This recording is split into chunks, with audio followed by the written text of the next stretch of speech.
हरिओम, हरिओम। प्रिय दर्शकों, आजकल लोग बड़े उत्तेजित हैं कि आज बहुत नजदीक जो है होली का त्योहार आने जा रहा है।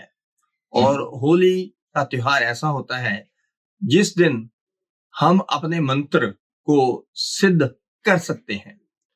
तो कुछ विशेष पर्व होते हैं जैसे होली, दिवाली, शिवरात्रि, दशहरा, पूर्णिमा या रवि पुत्र नक्षत्र। ऐसे ये पर्व जो होते हैं, इन पर्वों में अगर आप जप करते हैं कोई पर्टिकुलर मंत्र का, तो वो उस दिन की साधना जो है पूरे वर्ष की साधना के बराबर मानी जाती है, यानी कि काफी फलित होती है। तो लोग जो हैं जनरली जो ज्ञानवान लोगों के संग में हैं या जिनको ज्ञान है या जो मंत्र करते हैं, इसलिए वो दिवाली के दिन, दशहरा, दिवाली, शिवरात्रि या होली या रवि पुत्र नक्षत्र या पूर्णिमा के दिन जो है ज्यादा से ज्यादा मंत्र का जप करते हैं, हवन करते हैं और दान पुण्य वगैरह जो है करते हैं। अब इस मार्च में होली जो है 14 तारीख को आ रही है और 13 तारीख को होली दहन है। अगर हम 13 मार्च को अगर हम कोई मंत्र करते हैं तो उसकी सिद्धि हो सकती है, प्रोवाइडेड अगर आप मंत्र का जप जो है पूर्ण रूप से विधि पूर्वक करें।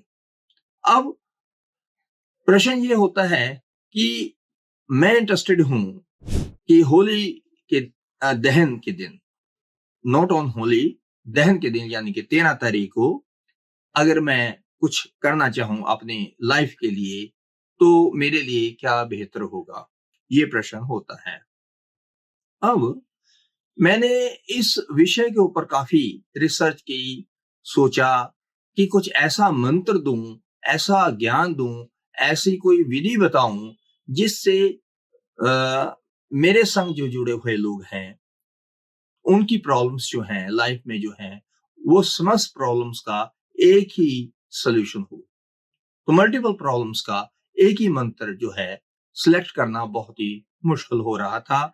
लेकिन इसके बारे में भी मैं आपको एक बात कहना चाहूंगा कि जो भी आप मंत्र कर रहे हैं या कवच कर रहे हैं, अगर आप कई वर्षों से या कोई गुरु मंत्र कर रहे हैं जो आपके गुरु जी ने दिया हुआ है, वही आप मंत्र को या कवच को या स्तोत्र को उसी को दोहराएं तो ज्यादा अच्छा है।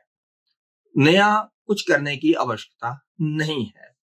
लेकिन अगर आपकी जिज्ञासा है कि आप इस कवच या स्तोत्र या इस मंत्र के साथ कुछ एडिशन भी करना चाहते हैं, या ये ऐसा सोच रहे हैं कि मैं काफी देर से फला फला मंत्र या कवच या स्तोत्र कर रहा हूं, वो मेरी प्रॉब्लम अभी सॉल्व नहीं हुई, तो ऐसा कोई विधि या ऐसी कोई मंत्र जब मिल जाए जिससे जो है मेरी जीवन की प्रॉब्लम्स जो है मैक्सिमम सॉल्व हो सके, तो उसके बारे में मैंने रिसर्च में कंक्लूजन जो निकाला, ये मंत्र माँ दुर्गा का है और दुर्गा सप्तशती के अध्याय 12 से लिया गया है और श्लोक नंबर 13 है। ये मंत्र ऐसा है, स्वयं देवी ने कहा है, मैं आपको पढ़ के ही सुना देता हूं।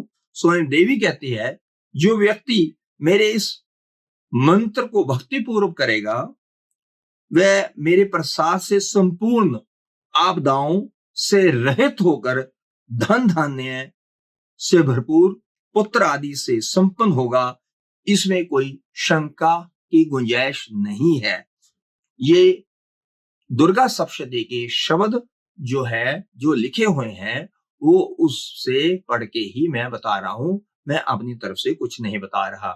तो अब आप इस मंत्र की इंपॉर्टेंस रियलाइज कर सकते हैं कि जो व्यक्ति मेरे इस मंत्र को भक्ति पूर्वक जप करेगा तो उसकी संपूर्ण आपदाएं, जो भी विपत्तियां हैं, वो दूर होंगी और धन और धान्य से भरपूर होगा, पुत्र आदि से संपन्न होगा। इसमें कोई शंका की बात नहीं होनी चाहिए।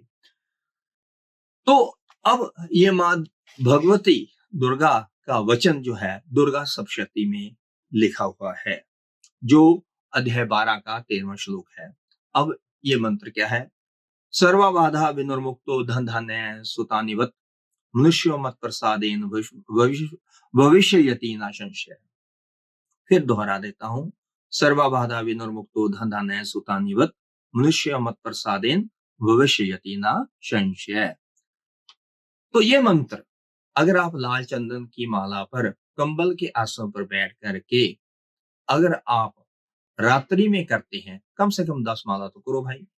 तो 10 माला तो करनी ही चाहिए। और 10 माला के बाद आप जो है घी शहद मिला करके उसका हवन जो है, समिधा जो है वो आम की लकड़ी की लेकर के आप समिधा से हवन भी कर सकते हैं। एक माला का हवन कर लो तो उसकी जो पीछे राख बचेगी उसको कपड़ छान करके आप उसका तिलक भी लगा सकते हैं, जिससे आपका जहां भी जाए आपका मनोकामना संपूर्ण हो। और फिर उसके बाद होली के बाद जो है हर रोज एक माला जो आप इस मंत्र की करते रहें। तो मैं ये आशा ही नहीं, पूरा विश्वास है कि आपको ये मंत्र आपके लिए वरदान सिद्ध होगा। और इसमें जो आपको बेनिफिट होगा तो वो ये आप असेस नहीं कर सकते। लेकिन मेरी गुजारिश ये है कि अगर आप एडिशनल साधना करना चाहते हैं तो इस मंत्र से आप सर्व मनोकामना पूर्ण कर सकते हैं। लेकिन अगर आप ऑलरेडी ही कोई कवच या स्तोत्र या कोई मंत्र कर रहे हैं उसी को आप फॉलो करें, वही आपके लिए वरदान सिद्ध होगा। क्योंकि जितना मंत्र आप जप करेंगे उतना ही सिद्धि के लक्षण हो जाते हैं। इसी के साथ मैं शुभकामनाओं के साथ आपके लिए होली सर्व मनोकामना संपूर्ण रहे। मैं सूर्यकांत वर्मा आपको बधाई देता हूँ। हरि ओम।